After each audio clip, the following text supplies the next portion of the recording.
இன்று ஆனி மாத அமாவாசை.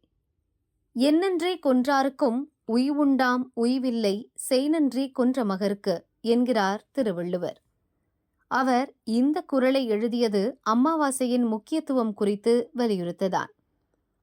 அமாவாசையன்றே முன்னோர் வழிபாடு செய்கிறோம். வழிபாடுகளில் உயர்ந்தது இதுதான். அவர்கள் இல்லாமல் நாம் பூமிக்கு வரவில்லை. அவர்கள் கஷ்டப்பட்டு சேர்த்து கொடுத்த சொத்துக்களை நாம் அனுபவிக்கிறோம்.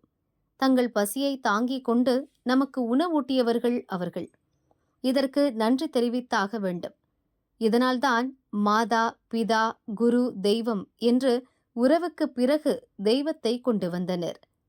மறைந்த தாய், தந்தை, தாத்தா, பாட்டிகளில் 41 தலைமுறையினரை அவர்களின் பெயர் தெரிந்தாலும் தெரியாவிட்டாலும் அவர்களை நினைத்து அமாவாசை நாளில் வணங்க வேண்டும். மறைந்த ஆசிரியர்கள், நண்பர்களையும் நினைக்க வேண்டும். தர்ப்பணம் செய்ய தகுதியுள்ளவர்கள் தீர்த்த கரைகளுக்கு சென்று இவர்களுக்கு தர்ப்பணம் செய்ய வேண்டும். சிறிது எள்ளும் தண்ணீரும் விட்டாலே போதும், அவர்கள் பசி தீர்ந்து நமக்கு ஆசியருள்வர். அமாவாசையன்று மதியம் அவர்களுக்கு பிடித்த உணவு வகையை திருவிளக்கின் முன் படைத்து வணங்குவது இன்னும் சிறப்பு.